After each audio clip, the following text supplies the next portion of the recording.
Hello बच्चों। हम सब इसमें वाय क्षेत्र में वैद्युत द्विध्रुव की स्थित ऊर्जा की बात करेंगे। आइए देखते हैं कि एक समान वैद्युत क्षेत्र ई है। अब इसी में एक डायपोल रखा गया है, वैद्युत द्विध्रुव रखा गया है, जो इस क्षेत्र से P और E, इधर इसका मान लीजिए केंद्र है O। अब यहीं से इस वैद्युत क्षेत्र की दिशा और इसके P की दिशा वेक्टर P अर्थात द्विध्रुव आघूर्ण की दिशा, दोनों के बीच में थीटा कोण है। इतना हम सब मान लेते हैं। अब एक समान बाह्य क्षेत्र में रखा गया है। अब सर्वप्रथम हम सब विचार करते हैं कि यह वैद्युत द्विध्रुव को हम सब अनंत से लाते हैं। अब अनंत से लाएंगे तो कितना कार्य करना पड़ेगा, इसकी हम सब सबसे पहले चर्चा करेंगे। अब वही जो किया गया कार्य, इसको कहां से कहां तक, 90 से लेकर के थीटा कोण पर तक घुमाने में कितना कार्य किया जाएगा, उस कार्य की चर्चा करेंगे। तो वही कार्य इसमें स्थित ऊर्जा के रूप में संचित हो जाएगा। आइए चर्चा करते हैं हम सब। सर्वप्रथम हम सब ये मानते हैं वैद्युत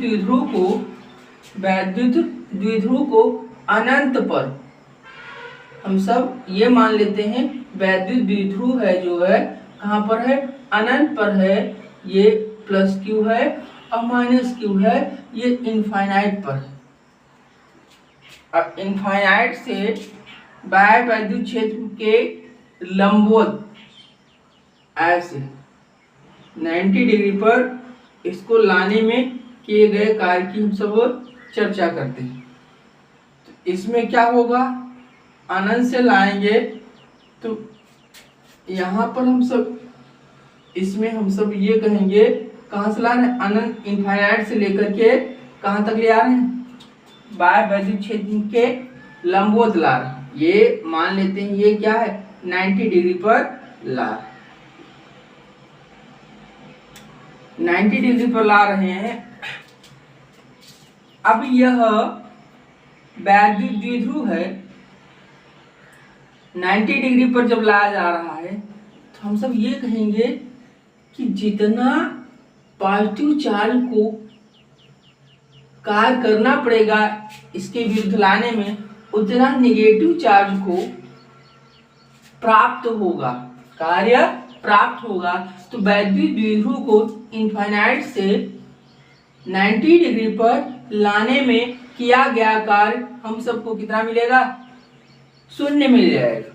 क्यों शून्य मिल जाएगा, क्योंकि पॉजिटिव चार्ज को इनफाइनाइट से यहाँ तक लाने में किया गया कार्य और नेगेटिव चार्ज को यहाँ अनंत से यहाँ तक लाने में किए गए कार्य में दोनों में डिफरेंस होगा। एक पॉजिटिव होगा, पॉजिटिव वाला चार्ज के लिए पॉजिटिव होगा, नेगेटिव वाले चार्ज के लिए नेगेटिव होगा। अतः टोटल कार्य क्या मिल जाएगा, 0 मिल जाएगा।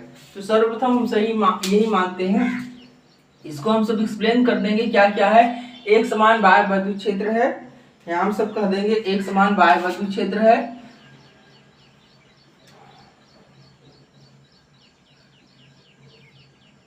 एक समान बाह्य वैद्युत क्षेत्र है।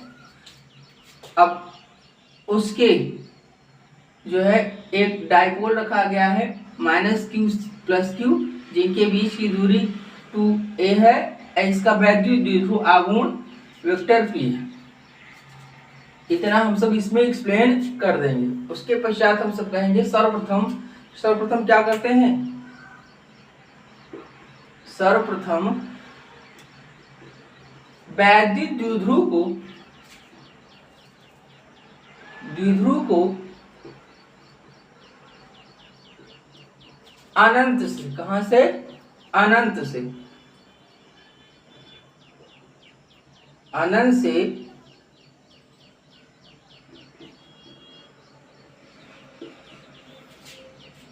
बाह्य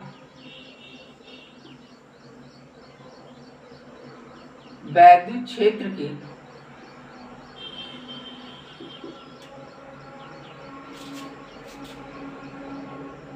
लंबवत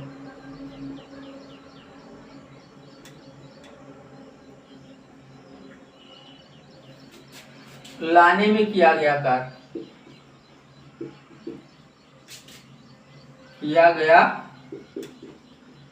कार्य। तो यह कार्य कितना होगा, तो हम सब कहेंगे जैसे ही लंबवत लाएंगे तो W इसको 1 मान लेते हैं, वह क्या मिल जाएगा 0। क्यों? पॉजिटिव चार्ज आगे हम सब एक्सप्लेन कर देंगे, प्लस Q आवेश को बाह्य क्षेत्र के विपरीत दिशा, बाह्य क्षेत्र की विपरीत दिशा में लाने में किया गया कार्य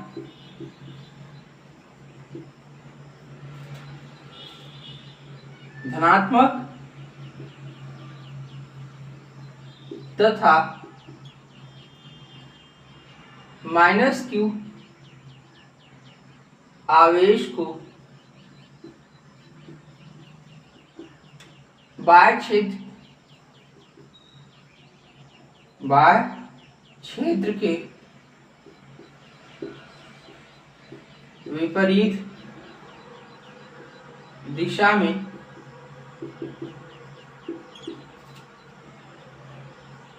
लाने में किया गया कार्य नेगेटिव अर्थात ऋणात्मक होगा।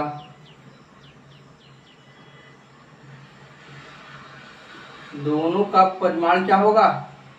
दोनों एक समान होंगे। दोनों क्या होंगे? समान, परंतु विपरीत होने के कारण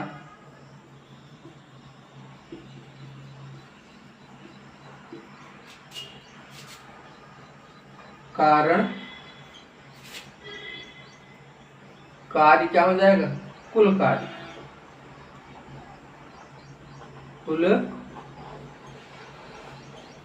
कार्य शून्य होगा।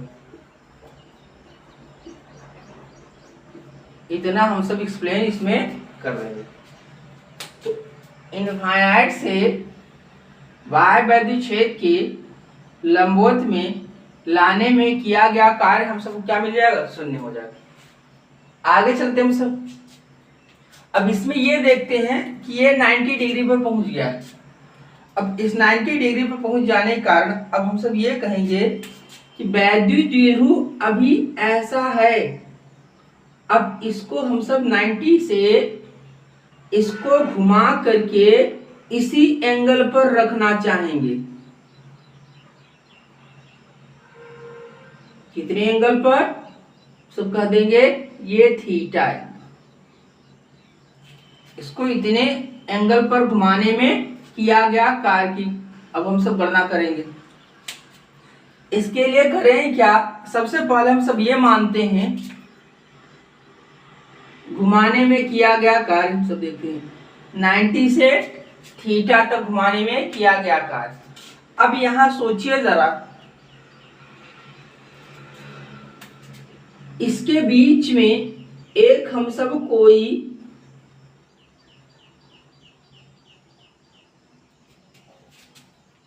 ऐसा मान लेते हैं कि यह इसको घुमाने में किए गए कार्य की चर्चा करते हैं हम सब। 90 से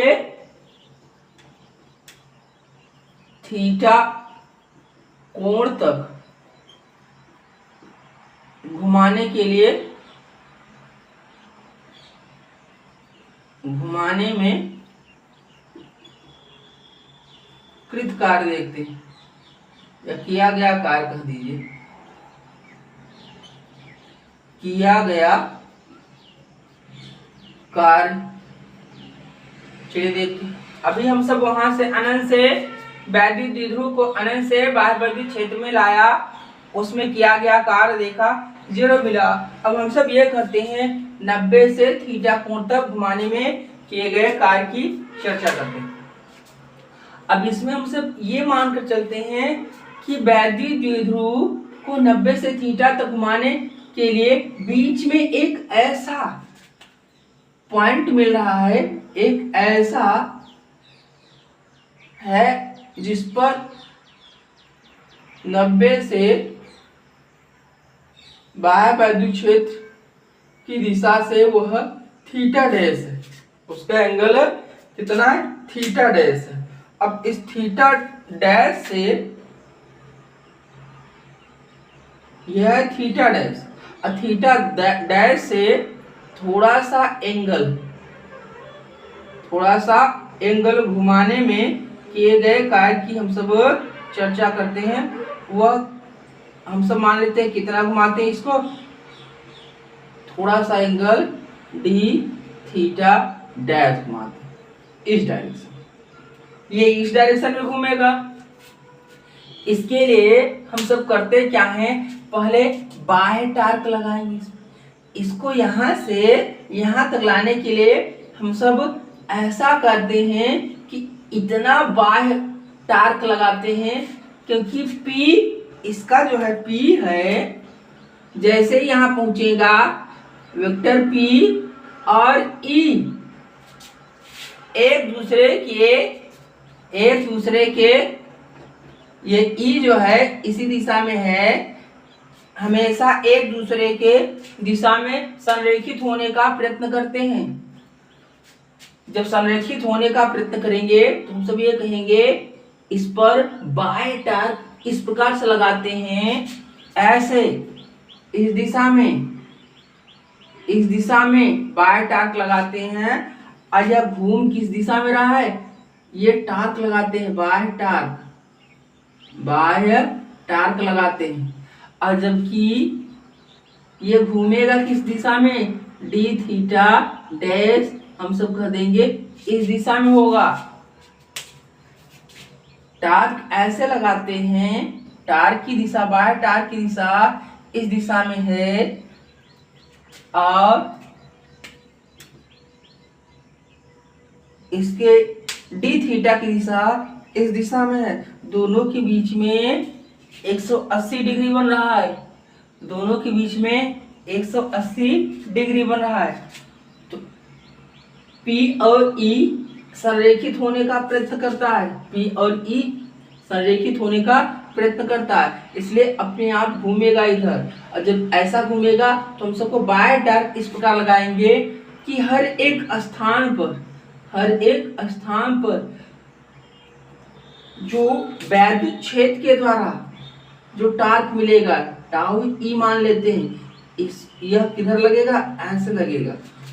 इसको हर एक स्थान पर इसको क्या करे, इक्वल रहे, हर एक स्थान पर इक्वल रहे। हम सबको एक्स्ट्रा टार्क नहीं लगाना है, जो टार्क मिल रहा है P और E के कारण उसी को हर एक पॉइंट पर बैलेंस करते चलना है, उसको हर एक बिंदु पर बैलेंस करते चलना है, जिससे उसके बराबर और विपरीत दिशा में यह बना रहे, उसके बराबर और विपरीत दिशा में यह बना रहे। ऐसा करते हुए हम सब इसको थीटा कोण तक ले आकर के स्थापित कर देंगे। तो जो कार्य मिलेगा वही कार्य हम सब कह देंगे इस वैद्युत द्विध्रुव की स्थित ऊर्जा के रूप में संचित हो जाएगा, यह कार्य और वह कार्य। तो पहले हम सब इसी की चर्चा करते हैं, आइए देखते हैं। तो हम सब कहेंगे कि इसके मध्य में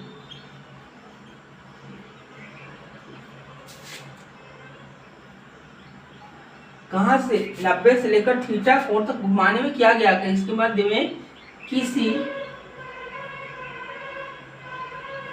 क्षण पर वैद्युत द्विध्रुव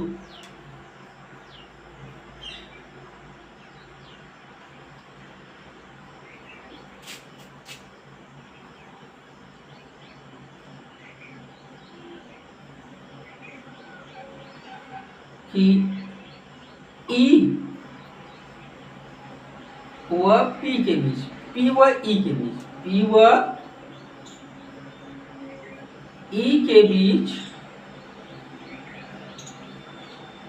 कोण थीटा डैश है।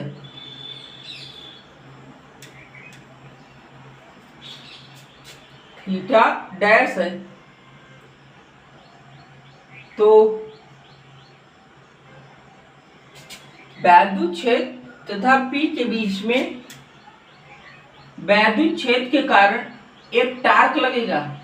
तो टाउ ई जो मिलेगा, टाउ ई का मतलब है बाह्य क्षेत्र के कारण P पर अर्थात द्विध्रुव पर लगने वाला टार्क है ये। तो ये हो जाएगा P क्रॉस ई होगा। तो इससे हम सब कह देंगे टाउ ई बराबर PE sine theta N cap. परिमाण कह दें ये मिलेगा, इसी का परिमाण tau E equal to PE sine theta.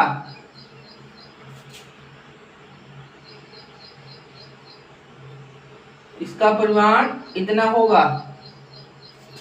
आगे चलते हैं हम सब।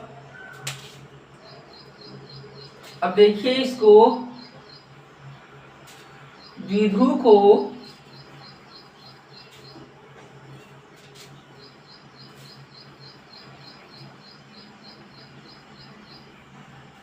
इस स्थिति से द्विध्रुव को थीटा डैश से द्विध्रुव को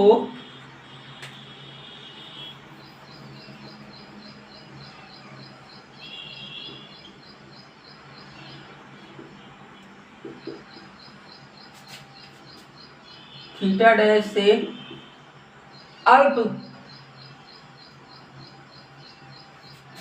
अल्प कोणीय विस्थापन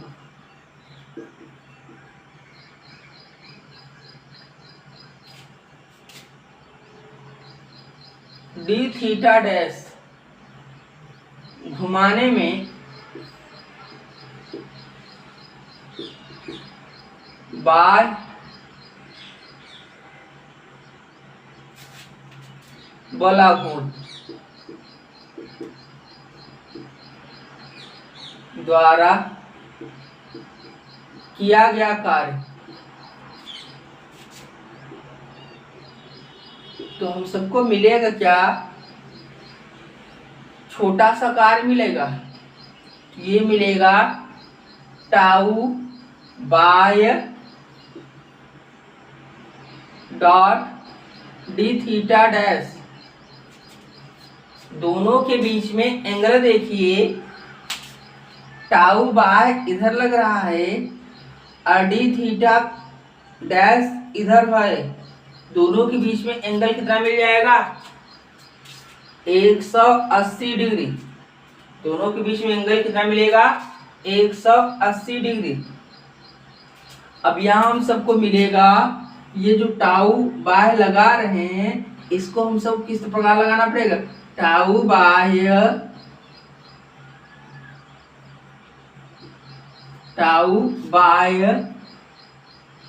इक्वल टू माइनस टाउ ई। यह हमेशा इतना बना रहेगा। तो आइए देखते हैं, तो डी डब्ल्यू कितना मिल जाएगा? इसको हम सब लिख देंगे।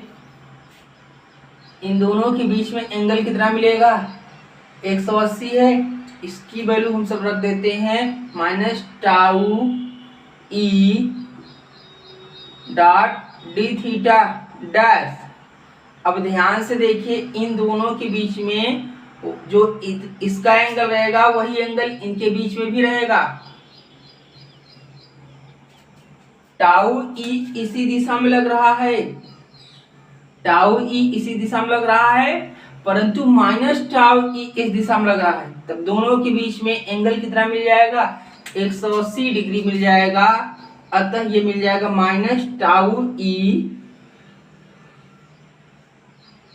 डी थीटा डैश कॉस 180 अंश।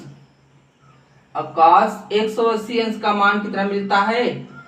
तो हम सब कहेंगे दोनों के बीच में एंगल मिल जाएगा एक, ये जो है 180 अंश, कॉस 180 अंश का मान कितना मिलता है? ये आएगा -1, इसका इसमें गुणा कर देंगे तो डी डब्ल्यू बराबर tau E D theta dash.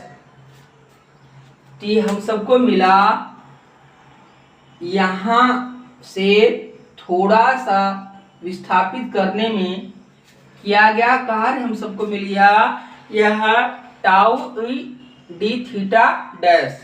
अब टाउ ई का परिमाण हम सबके पास यहां दिया गया है, इसकी हम सब यहां वैल्यू रख देते हैं।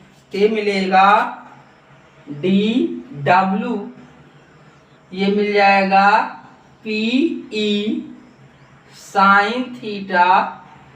यहाँ इनके बीच में एंगल हम सबको मिल जाएगा, किसी क्षण माने हैं थीटा डैश, तो यहाँ थीटा डैश होगा। इनके बीच में कोण कितना माने हैं? थीटा डैश, तो यहाँ थीटा डैश होगा।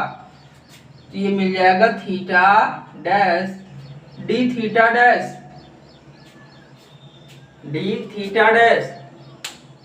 आगे अब इसको हम सबको 90 से लेकर के थीटा डैश तक घुमाने में किए गए कार्य की चर्चा करनी है। तो हम सब कहेंगे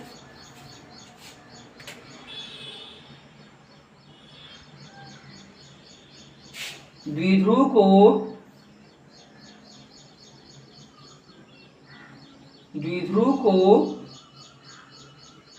90 अंश से थीटा कोण तक घुमाने में किया गया कार्य।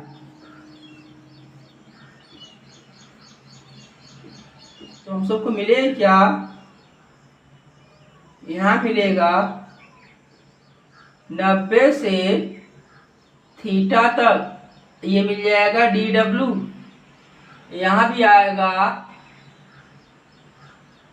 90 से थीटा तक, तो P E sine theta dash D theta dash. P और ई हम सब बदल नहीं रहे हैं, एक समान है, तो हम सब कहेंगे ये कांस्टेंट रहेगा, बाहर आ जाएगा।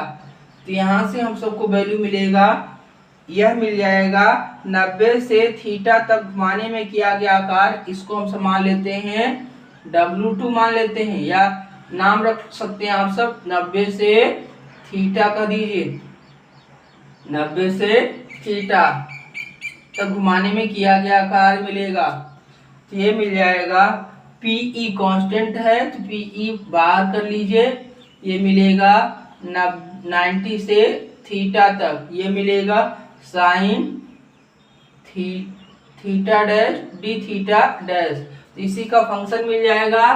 तो इसको घुमाने में किया गया कार्य हम सबको मिलेगा W 92 थीटा, यह मिल जाएगा हम सबको पीई। अब साइन थीटा डैश का इंटीग्रेशन कितना मिलता है हम सबको? तो ये लिखेंगे माइनस कॉस थीटा डैश। अब यहाँ लिख देंगे 90 से थीटा, 90 से थीटा। इसको इधर सॉल्व कर लेते हैं। चलिए इसको इधर मिटा दिया जाए। तो ये मिलेगा हम सबको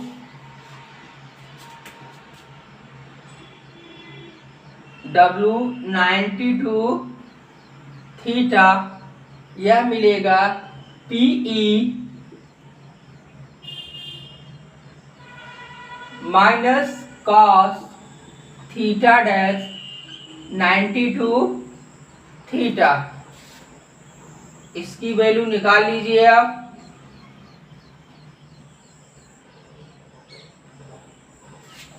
तो ये PE, इसकी वैल्यू यहां रखिए, तो ये मिलेगा माइनस, या माइनस को आप बाहर भी कर सकते हैं, पहले बाहर ही कर लीजिए। तो cos theta dash 92 theta,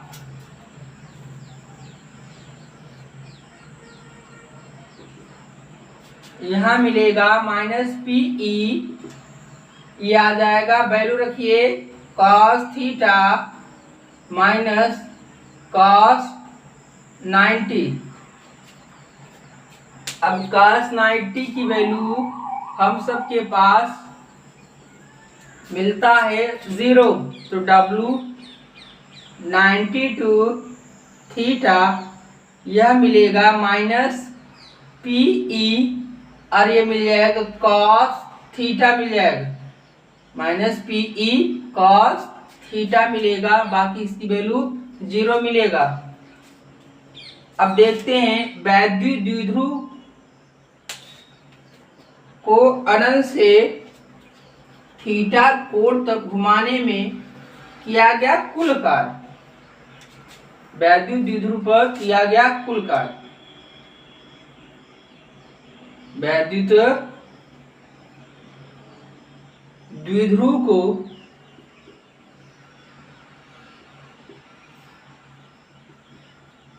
theta कोण तक स्थापित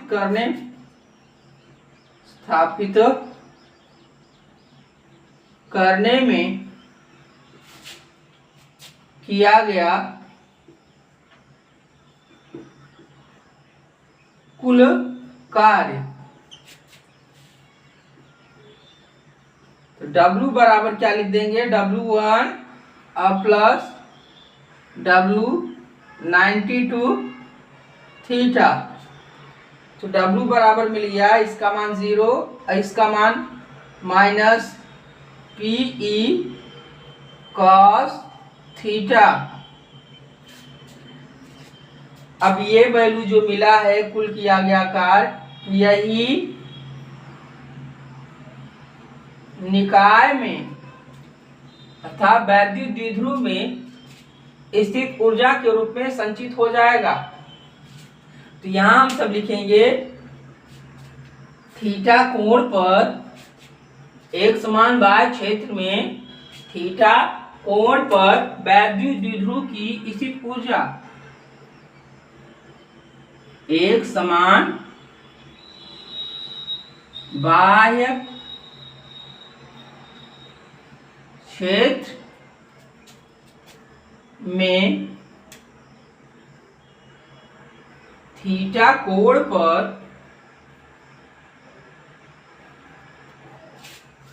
वैद्युत द्विध्रुव की स्थित ऊर्जा,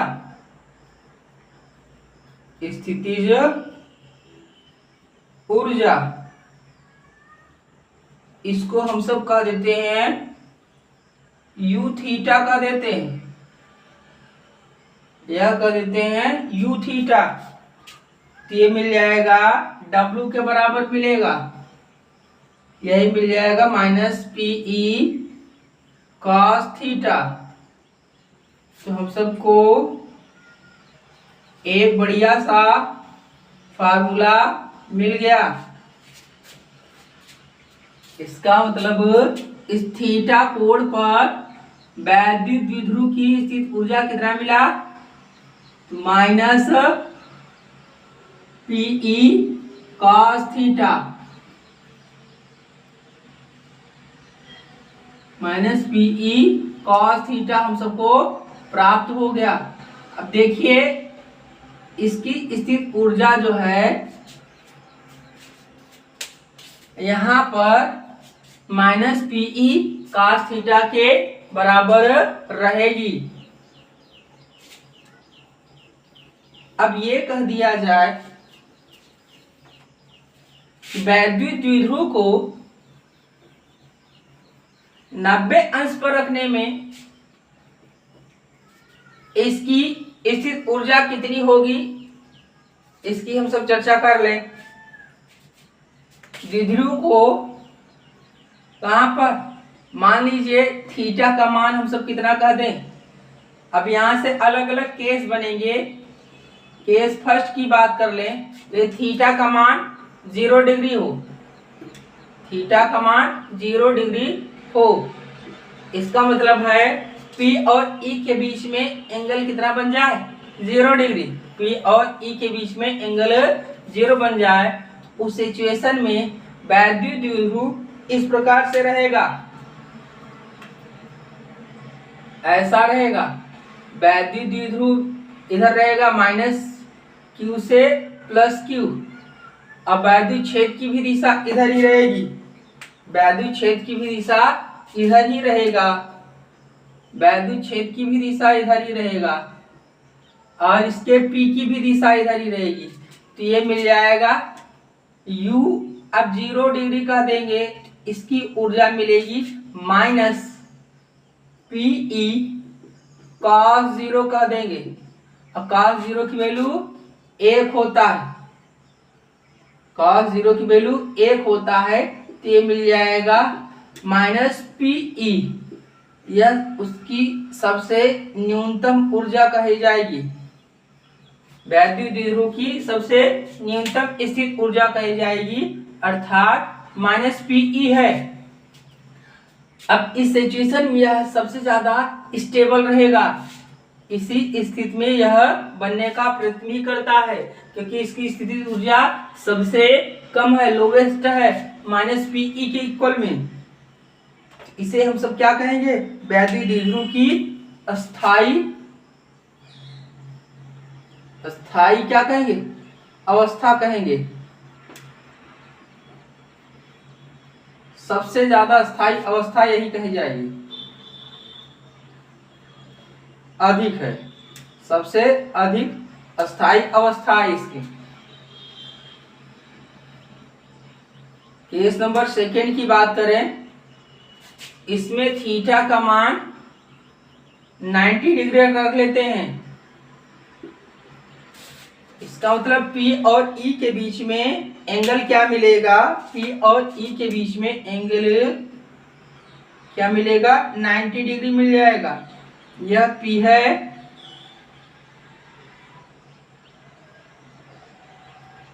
और इधर वैद्युत क्षेत्र मिलेगा, इधर वैद्युत क्षेत्र मिलेगा। इन दोनों के बीच जो है 90 डिग्री बनेगा। इसमें मिलेगा कितना, इसमें U90 कह देंगे तो यह मिलेगा माइनस PE cos 90 की वैल्यू 0 होता है, तो वैद्युत द्विध्रुव की इसमें स्थित ऊर्जा 0 होगी। केस नंबर थर्ड की बात करें, केस नंबर थर्ड की बात करें तो ये हम सबको मिलेगा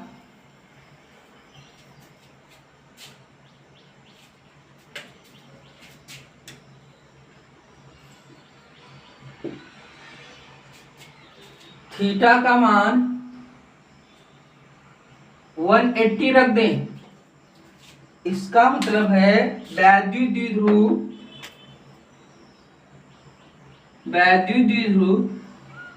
माइनस Q इधर हो जाए, प्लस Q इधर हो जाए।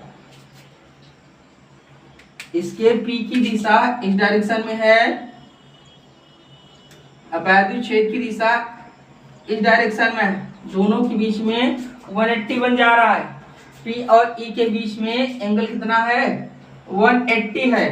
इस आधार पर हम सब कहेंगे U 180 इक्वल टू,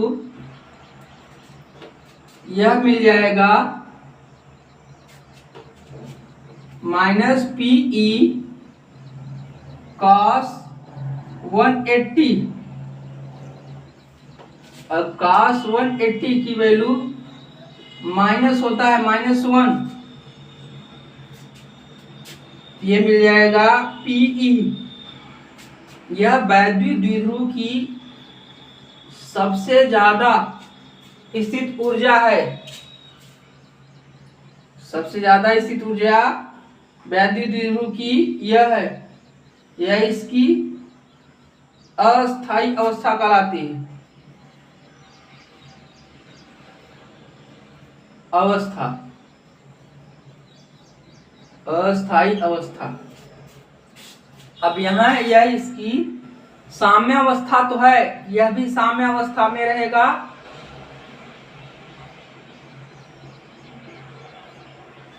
यह भी साम्य अवस्था रहेगा।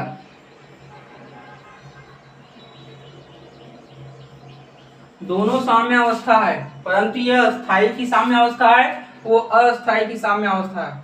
यदि यह साम्य अवस्था में नहीं रहेगा, यह हमेशा अस्थायी रूप में ही रहेगा। जैसे ही ऐसा रखेगा तुरंत इसमें बाय टार्क न लगाएं तो हम सब कहेंगे P और E अर्थात टाउ E जो लगेगा अपने आप इसको किधर ले आएगा? E की दिशा में संरेखित कर देगा। P और E की दिशा एक समान कर लेगा यदि बाय टार्क न लगाया जाए तब। अब जैसे ही हम सब इसको इस पर रखेंगे तो अपने आप E की दिशा में संरेखित कर लेगा, परंतु इस P और E को एक समान रखेंगे, एक ही दिशा में रखेंगे तो हमेशा इस अवस्था में पड़ा रहेगा। इसमें क्या रहेगा?